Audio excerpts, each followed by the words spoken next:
আসসালামু আলাইকুম রহমতুল্লাহি ওয়া বারাকাতুহু। আমি সাকিব হাসান, সাকিব শুভস ওয়ার্ল্ড আরেকটি ব্লগ নিয়ে আজকে আপনাদের মাঝখানে চলে এসেছি।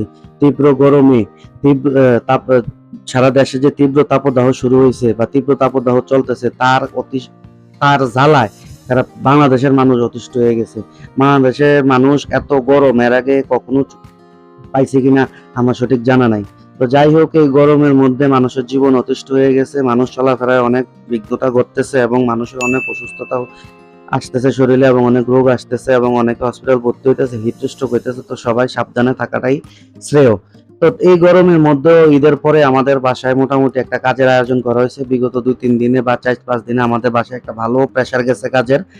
আর তার ভিতরে আমি 4-5 দিনের ছোট ছোট অংশ করে নিয়ে একটা ব্লগ আকারে আপনাদের মাঝখানে আজকে নিয়ে নিয়ে আসলাম। তো আশা করি আপনারা সবাই ভালো আছেন, সুস্থ আছেন এবং শান্তিতে আছেন। যদিও গরম একটু অশান্তিতে আছেন, তারপরও যারা বাসায় থাকেন, যারা অফিসে থাকেন তারা ভালোই থাকেন, যারা রোডে থাকেন তাদের হয়তো একটু অবস্থা খুব খারাপ হয় আর কি। তো আজকে আমাদের বাসায় রং মানে বাসার ভিতরের অংশ যেটা সেটা রঙের কাজ চলতেছে। তো সেই রঙের কাজটা আপনাদের মাঝখানে তুলে ধরবো। তারপরে আবার সালাতুল ইস্তেস্কার নামাজ পড়া হয়েছে আমাদের এলাকার মসজিদে, সেটাও দেখবেন। আর হচ্ছে আপনার এই যে রোডে ঘাটে মানুষের যে কি অবস্থা সেটাও আমি তুলে ধরবো। এর আগের ব্লগে আমি আপনাদেরকে দেখিয়েছিলাম আমার ছোট আন্টির বাসায় অনেক গরমের কারণে এসি কিনতে হয়েছে। সেই ব্লগটা আপনাদের দেখছেন, অনেকে ভালো লাগছে, অনেকজন অনেক মানে লাইক কমেন্টস করছেন। আমার কাছে এটা খুবই ভালো লাগছে। সবসময় আমাকে এরকম লাইক কমেন্টস করে পাশে থাকবেন। আশা করি আমি এরকম সুন্দর সুন্দর ভিডিও নিয়ে আসতে পারবো আপনাদের মাঝখানে। তো এটা হচ্ছে আমার আম্মার বাগান, এখান থেকে লাউ শাক কাটতেছে। তো লাউ শাক দিয়ে আজকে বাসায় রান্না বান্না হবে, সে অনুযায়ী লাউ শাক কাটতেছে। আর এটা হচ্ছে আমার ছোট ভাইয়ের কবুতরের খামার। এখানে আমার ছোট ভাই কবুতর পালে আজকে অনেক বছর যাবত। তো সেই কবুতর গুলো একটু আপনাদের মাঝখানে দেখানোর চেষ্টা করি আর কি, ছোট্ট একটা প্রয়াস। তো এগুলা দেখে হয়তো অনেকে ইন্সপায়ার হবেন, অনেকে কবুতর পালার শখ আসবে। আর আমার ছোট ভাইয়ের জন্য দোয়া করবেন এবং সে যেন তার কবুতর খামারটা আরো দিন দিন বড় করতে পারে। এই গরমে শুধু আসলে যে মানুষের অবস্থা খারাপ হইতেছে তা না, অনেক প্রাণীদেরও অবস্থা খারাপ হইতেছে। রাস্তাঘাটে বিড়াল, কুকুর এবং এইসব কবুতর, এইসব হাঁস মুরগি, এইসব গরু ছাগল, গৃহপালিত তো প্রাণী আছে, সবগুলোরই মোটামুটি অবস্থা খুব খারাপ হচ্ছে। তো এই যে আমাদের বাসার ভিতরের অংশ রং চলতেছে, এই যে এটা আচ্ছা আমার রুম রং চলতেছে। বাইরে এত রোদ, জানলার ভিতর থেকে রোদ আইসা মানে পুরা বসকে গেছে আর কি। ভিডিওটা সব আমার নষ্ট করে দিছে আর কি। যাই হোক, নষ্ট ভিডিও হোক আর যেটাই হোক, সবকিছু আমি আপনাদের মাঝখানে তুলে ধরার একটা চেষ্টা করছি আর কি। যাই হোক, যে আমার অন্য সব রুম গুলা রং করা মোটামুটি কমপ্লিট। তো আমার রুমটা বাকি ছিল, এখন আমার রুমটা রঙের কাজ চলতেছে। রাম্মা এদিকে অলরেডি লাউ পাতা কাটতে না, এদিকে রান্না বান্নার কাজ চলতেছে। এদিক দিয়ে আজকে 3-4 রকমের আইটেম রান্না হইতেছে। আজকে যে মিস্ত্রিদেরকে আমাদের বাসায় আজকে দুপুরে লাঞ্চ করতে বলছে আর কি। তো মিস্ত্রিরাও এদিকে, এই যে মামাটা খুব ভালো মিস্ত্রি, উনি খুব ভালো রঙের কাজ করে আমাদের কালিয়াজুড়িতে আজকে অনেক বছর যাবত। উনি খুব প্রশংসিত প্রশংসিত একটা পাত্র। وقال رسول الله صلى الله عليه وسلم لا إيمان لمن لا أمانة له। তো এই যে এদিকে আমাদের সালাতুল ইস্তেস্কার নামাজ চলতেছে। তো কিনা বলে বৃষ্টির জন্য দোয়া হচ্ছে এখানে।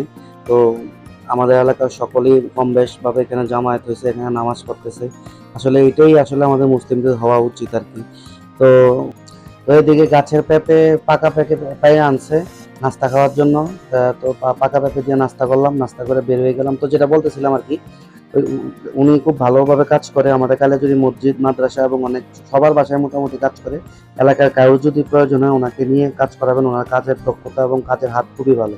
তো আমি বের হয়ে গেলাম বাসার একটা কাজে। তো বের হয়ে তো অবস্থা খুব খারাপ, রাস্তাঘাটে মানুষজন খুব কম। রবিবার দিন, সপ্তাহের প্রথম দিন ছিল, কিন্তু রাস্তাঘাটে যানজট মানে গাড়ি দেখা, মানুষজন দেখে মনে হয় নাই যে এটা রবিবারের প্রথম মানে সপ্তাহের প্রথম দিন ছিল। তো এইদিকে নিউ মার্কেটের সামনে আসা দেখি আপনার এই যে বাংলাদেশ কমার্স ব্যাংকের আয়োজনে এখানে রাস্তায় মানুষদেরকে পানি বিতরণ করা হচ্ছে আর কি। তো এই জিনিসটা আমার খুব ভালো লাগছে, আমি দেখে এটা ভিডিওতে নিলাম এবং ওনাদের থেকে পারমিশন নিয়ে ওনাদের ভিডিও করলাম এবং ওনাদেরকে আমার কিনা বলে ব্লগে আনার চেষ্টা করলাম। ওনাদের এই প্রয়াসটা আমার খুব ভালো লাগে। শুধু ওনারা না, বিভিন্ন অঙ্গ সহযোগী সংগঠনগুলো থেকে শুরু করে বিভিন্ন উদ্যোক্তারা এবং বিভিন্ন ব্যাংক, বিভিন্ন বড় বড় প্রতিষ্ঠান, বিভিন্ন ব্যবসায়িক প্রতিষ্ঠান, বিভিন্ন অফিস আদালতের থেকেও এই কুমিল্লা শহরের প্রত্যেকটা মোড়ে মোড়ে, শাসনগাছার মোড়ে, ফ্লাইওভারের নিচে, তারপরে আপনার এই যে রাজগঞ্জের মোড়ে, কান্দিরপাড় নিউ মার্কেটের সামনে, তারপরে আপনার এই যে কিনা বলে পুবালি চত্বর, সব জায়গায় এরকম পানি, খাবার সালান, ডাব স্যালাইন, তারপরে আপনার ফল ফ্রুটস দিচ্ছে। তো আমি কান্দিবার দিয়ে কাজ শেষ করে আমি চলে আসছি আপনার যে শাসনগাছা মেডিসিন সব মার্কেটে। এখান থেকে আইসা কিছু মেডিসিন নিলাম আব্বার জন্য। আব্বুর কাছে একটা লোক যাচ্ছে আর কি, তো আম্মু সারপ্রাইজ হিসাবে আব্বুর জন্য কিছু খাবার দিচ্ছে, রেডিমেড খাবার দিচ্ছে, আর আমি আব্বুকে একটা শার্ট গিফট করলাম। আর হচ্ছে এখানে ওষুধ, আব্বুর ওষুধ দিলাম আর কি। আব্বু এটা জানে না, সারপ্রাইজ হিসাবে হয়তো যখন হাতে মাল পাবে তখন হয়তো আব্বু সারপ্রাইজ হবে। 12 টাকার ওষুধে কিনছি, যদিও এখানে দেখা যাচ্ছে 1 প্যাকেট ওষুধ কম, তারপর ভালো টাকার ওষুধ কিনা হয়েছে আর কি। তো বাসায় এসে দেখি এদিকে আমাদের যে কি নাম বলে স্টোর রুমটাও মোটামুটি এখানে কাজ ধরছে। স্টোর রুমের এদিক দিয়ে একটু আপনার ফাটা ফোটা হয়েছে, ওই ফাটা ফোটা গুলা মারা হয়েছে, মাইরা এখান দিয়ে একটা ড্রেনেজ করে দিছে, যাতে বৃষ্টির পানি টানি বা কোনো পানি পড়লে যেন এখান দিয়ে বের হয়ে এটা পেছন দিয়ে চলে যায়।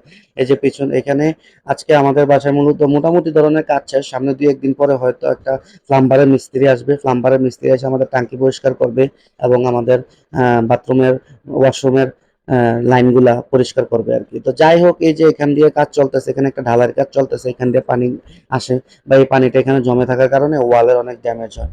তো দেখতে থাকুন আমার ব্লগটা, এবং এটা অলমোস্ট ডেইলি ব্লগ আর কি। তো ডেইলি ব্লগের মতো তো দেখতে থাকুন আমাদের ছোট্ট বাড়ি ছোট্ট ঘর, আমরা ছোট্ট ঘরটা কিভাবে সাজিয়ে গুছিয়ে সুন্দর করে রাখার চেষ্টা করি। তো এই হচ্ছে আমাদের আজকের জনজীবন।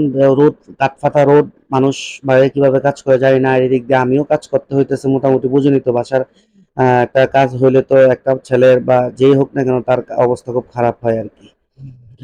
তো আজকের ব্লগটা এই পর্যন্তই। তো আমার যদি ব্লগটা আপনাদের ভালো লাগে, লাইক করবেন, শেয়ার করবেন এবং কমেন্টস করবেন, তো অবশ্যই সাবস্ক্রাইব করবেন, আমার পাশে আমাদের থাকবেন। হামজা এই গরমে কয়দিন খুব টায়ার্ড হয়ে গেছে। টায়ার্ড হইয়া সে খাওয়া দাওয়া প্রায় মোট কথা বন্ধই করে দিছিল। তো গতকালকে আমরা পরশুদিন এসি ঠিক করলাম না, তা কালকে থেকে এসি লাগাইছি। কালকে রাত্রে থেকে যে সে আমার রুমে ঢুকছে, আর তো সে বের হওয়ার নাম নাই। আজকে সকালবেলাও বেরোয় না, এখন পর্যন্ত সে বেরোছে না, তো এখন দুপুর 3টা বাজে।